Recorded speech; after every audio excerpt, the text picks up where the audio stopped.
My girlfriend suddenly claimed she was pregnant and demanded my house in her name. She even threatened court and blackmailed me. I documented everything and pushed for a DNA test.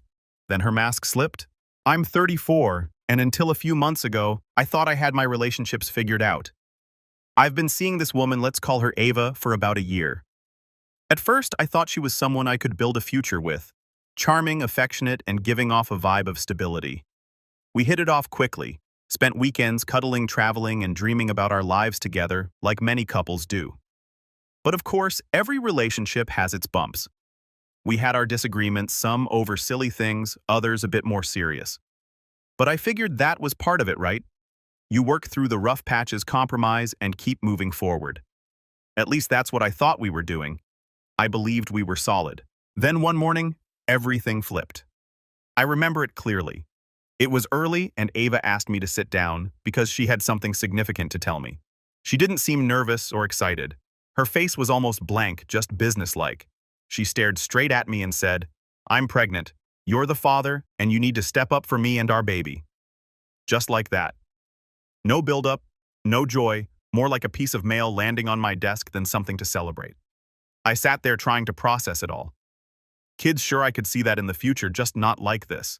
The way she delivered it sent chills down my spine. It wasn't excitement or anxiety, it felt like pressure. Then, reality hit me hard. Her claim didn't add up. We hadn't been intimate in over 10 days. Work had been chaotic and we'd both been distant, so our physical relationship had basically taken a back seat. I wasn't imagining things. That was the reality. It biologically didn't make sense. I stared at her, my mind racing. Part of me wanted to assume she just got the timeline wrong or that stress was messing with her memory, but another louder part of me screamed that something was off. Still, I kept my mouth shut.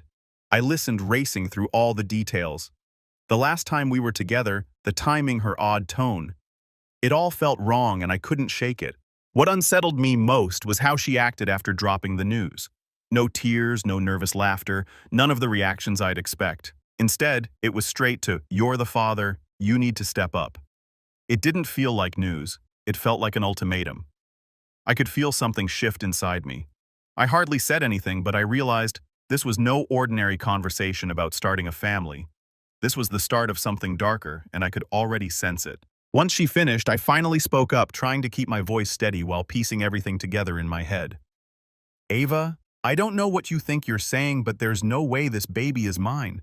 We haven't even been intimate in over a week. The timing just doesn't add up."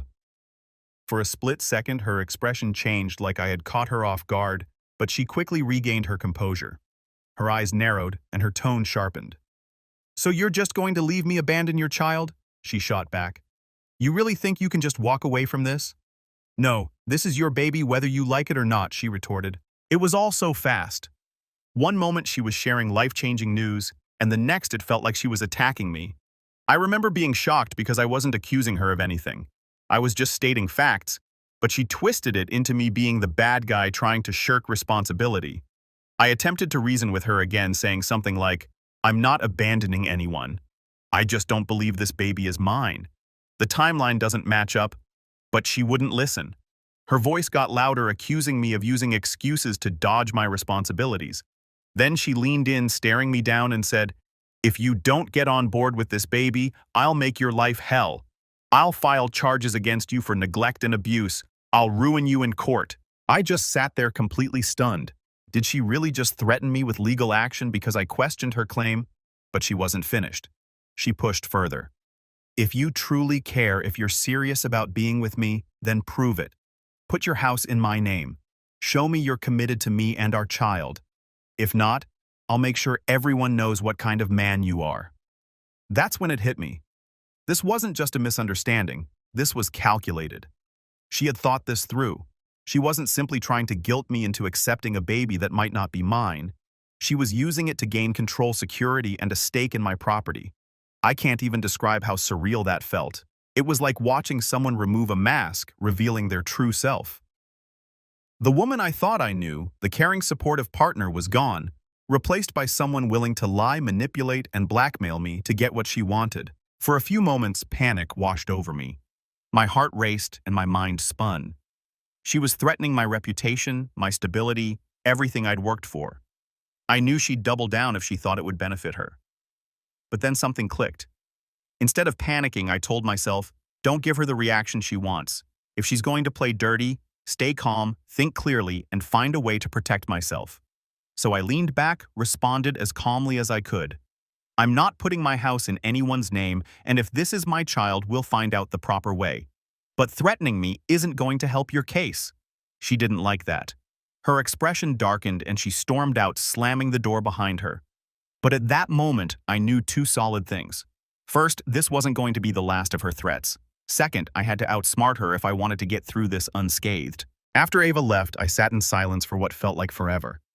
My mind was racing, but instead of letting panic take control, I shifted into problem-solving mode. I couldn't let her threats dictate my life. If she was serious about dragging me to court, I needed to ensure I wasn't going in unprepared. The very next day, I reached out to an old friend who's a lawyer. I didn't spill all the personal details at first, but I laid out the basics: girlfriend claiming pregnancy, threatening legal action, demanding my property. He didn't even bat an eye. He said, document everything, every text, every call, every conversation. Don't delete anything, no matter how small. If she's threatening you, keep a record. And remember, paternity has to be proven. She can't make you support a child without evidence. That one line felt like a lifeline. She can't force anything without proof. So that became my game plan. I stopped arguing with her. I stopped trying to convince her that the timeline didn't make sense. Instead, I just let her talk. Whenever she texted me accusing me of abandoning her or trying to pressure me into signing over my house, I saved those messages. Anytime she called yelling about my responsibilities, I noted the time and details of the conversation. In my state, it's legal to record calls as long as one person consents. So I started doing that too. Here's the twist. The calmer I stayed, the bolder her demands became. It was almost like she thought my silence meant she had me trapped. One night, she sent me a text saying, I don't care how, I'll make sure the baby is legally yours, you can't run from this. When I read that, I almost laughed. Not because it was funny, but because it served as proof that she wasn't focused on reality, but rather trying to mold her story to fit whatever outcome she desired. That moment shifted something in me. A couple of weeks later, she popped up at my place again, this time with a folder of papers she claimed were for the baby's future. She slid them across the table, insisting I needed to sign to prove my commitment. I didn't even touch the papers. I looked her in the eye and said, if this baby is mine, then I'll be there.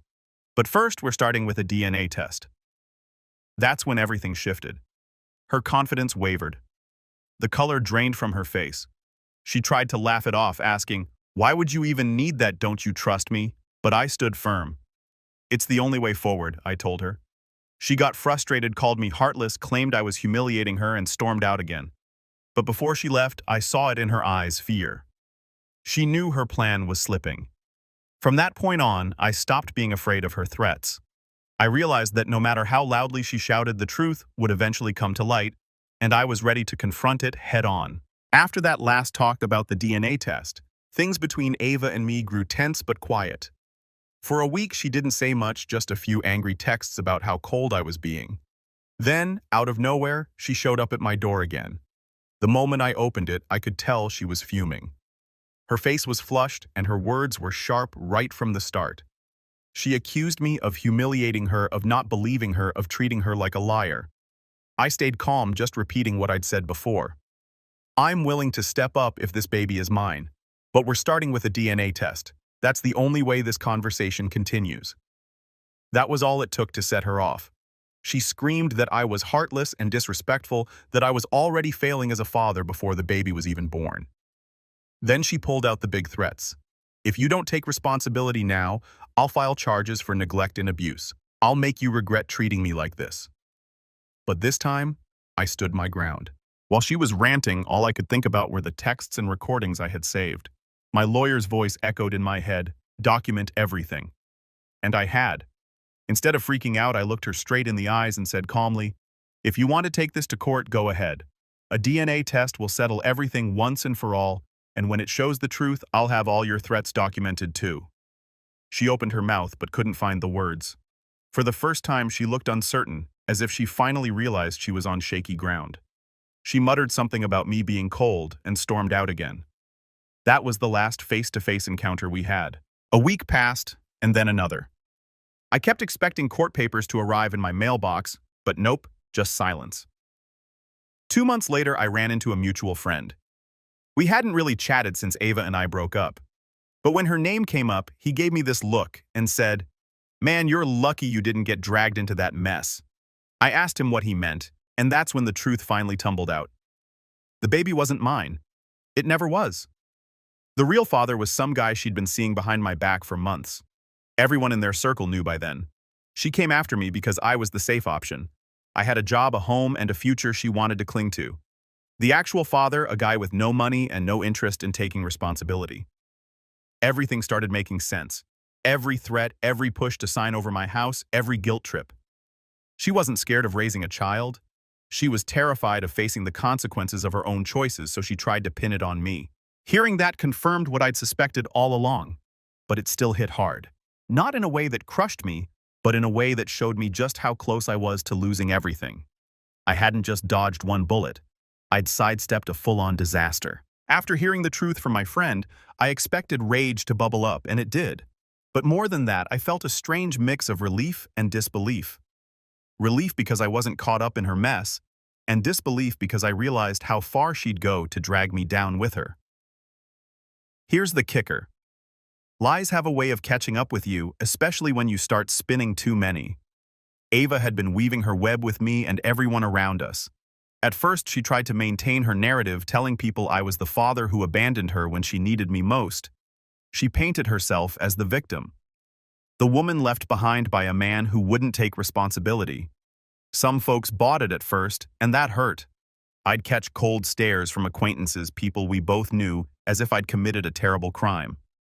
The judgment was clear. But then cracks began to form. Someone who knew the real father started to spill the beans. Word got out that Ava had been seen with him long after she and I were supposedly exclusive. A few people even recalled nights when she bailed on plans with me only to be spotted out with him. One by one, her story began to lose credibility. Meanwhile, I never felt the need to defend myself loudly. I didn't have to. I knew the truth and had all the documentation. If anyone asked me directly, I simply said, "Ask her for a DNA test. That'll clear everything up." And that was that simple, calm, and unshakable. That's when the tide started to turn. The folks who initially judged me began questioning her. Why wouldn't she want to take a DNA test if she was so sure? Why was she so focused on getting me to sign things over instead of ensuring the baby was taken care of? The more questions that arose, the angrier and more defensive she got. Instead of gaining sympathy, she started losing it. The more she lashed out, the clearer it became that something wasn't adding up. Then came the turning point. Apparently, she confronted the real father one night at a bar. Things heated up and people overheard her yelling something like, "You think you can just run from this while I'm stuck figuring it out?" The word spread rapidly. Almost overnight, everyone in our circle knew the truth. The baby wasn't mine. It was his. The only reason Ava had dragged me into this was that she thought I was the safer option. When I caught wind of that, I didn't feel rage. I felt vindicated. All the calm I maintained, all the documentation I kept, all the restraint I showed, it all paid off. But her fallout was brutal. People stopped believing her. The sympathy she once tried to cultivate crumbled. Even those who wanted to support her couldn't ignore the contradictions any longer. From what I gathered, the real father didn't step up either. She was stuck in the mess she tried to escape by dragging me in. I didn't celebrate or gloat. I didn't need to. Her world was collapsing all on its own. By the time Ava's lies completely unraveled, she was running out of places to hide. Those who once defended her started keeping their distance, and the narrative she crafted fell apart. For weeks I heard nothing from her. I thought that was it. I'd moved on. But just when I thought I could put everything behind me, she reached out again. It was late one evening when my phone lit up with her name. I debated ignoring it, but part of me wanted closure. I answered. Her voice was completely different from before. Gone was the confident, demanding tone. Now she sounded small, almost broken. She said, "I know you hate me, but I didn't know what else to do. I was scared. I thought you'd take care of me." "He won't. I don't have anyone else." For the first time, she seemed to be admitting the truth. No games, no accusations, just desperation. A part of me almost felt sympathetic. Hearing her like that, recalling who I thought I was with just a year ago. I could almost see the woman I once knew. But then I remembered all the threats, the attempts to corner me, the demands to give up my house. That wasn't fear. That was manipulation. I responded as calmly as I could. Ava, you didn't just make a mistake. You lied. You tried to trap me. You threatened to ruin me. I can't just pretend that didn't happen. She started crying, saying things like, I regret it. I wasn't thinking straight. I just needed stability. Please, I need you. I stayed silent for a moment, letting her words linger. Then I asked the burning question that had been nagging me for months. If the DNA test had shown the baby wasn't mine, would you have come clean, or would you have kept pressing until I broke? There was a long silence followed by a faint, I don't know. And that was it. That answer told me everything I needed to know. She wasn't reaching out because she genuinely regretted her actions. She was reaching out because her plan had failed and she was out of options. I told her I couldn't be what she was looking for, and that I hoped she figured things out on her own, but I wouldn't be pulled back into it. She didn't take that news well. She begged, promised to change, even said, we can forget everything if you just give me one more chance. But the reality was there was no forgetting. She crossed a line that couldn't be uncrossed. I ended the call. That was the last genuine conversation we ever had. In the weeks that followed, she tried reaching out a few more times. Texts, calls even showing up at my place a couple of times. I never replied. I didn't shout or argue. I just completely cut her off. Eventually, she stopped. And just like that, the storm she stirred in my life finally calmed down. Yet as things settled, I realized this wasn't just some dramatic chapter to laugh about later. It served as a vital lesson on trust manipulation and how quickly someone you think you know can become a stranger. Once she stopped reaching out, I felt a sense of peace for the first time in months. Things were quiet again. No late-night threats, no manipulative texts, no more guessing games about what she might do next. But even with that newfound calm, I understood I couldn't just leave things as they were. She had already attempted to take what wasn't hers my home. What was stopping her from trying again? So I called my lawyer. We sat down together, reviewed everything, and he offered advice that ended up being the smartest move I could have made. He suggested I restructure the deed to my house under a family trust. This way, it wouldn't only be mine, it would legally belong to the trust. That would make it almost impossible for anyone to touch. Even if they tried something drastic in court, it was about more than safeguarding my property. It was about sending a message to myself. I wasn't going to let anyone put me in a position like that again. As for Ava, word spread quickly. People who had once believed her started to grasp the truth. Some completely cut ties. Others felt pity for her, but even then it was tinged with disappointment. She was no longer the victim. She was the one who attempted to create a tragedy and got caught up in her own deception. And the real father, from what I've heard, he didn't step up in any way financially, emotionally, or otherwise. Just the kind of guy Ava was trying to avoid being connected to in the first place. She faced the very outcome she tried to escape, but now with a tarnished reputation and fewer people willing to support her. Do I feel sorry for her? Sometimes, yes. I don't think anyone wins when a child comes into the world under these circumstances. But pity only goes so far. She made choices, calculated ones that could have ruined me if I hadn't managed to stay calm and think smartly. She chose lies over truth, threats over trust, manipulation over love. Looking back, I can genuinely say I didn't just dodge a bullet, I dodged a whole firing squad. Think about it. If I had caved to her pressure, signed over my house, and accepted the baby without proof, I would have been tied to her forever. Financially, emotionally, legally, my future would have been shackled to someone who saw me as nothing more than a safety net. Instead, I came away with my sanity, freedom, and life intact. I haven't spoken to her since. I don't need to. The silence says more than any conversation ever could. She knows I saw through her. Deep down, I think she regrets it. Not just losing me, but losing the chance at the life she thought she could secure through deceit. Looking back reminds me of one simple truth. Love without trust isn't love at all. If someone tries to trap you with fear instead of building a life with you based on honesty, they don't deserve a place in your life. So that's my story. She tried to ensnare me with a child that wasn't mine, attempted to take my house, and aimed to ruin me when I wouldn't play along. In the end, she wrecked her own reputation instead. I walked away free, but sometimes I still wonder if I hadn't held my ground, how different would my life look now?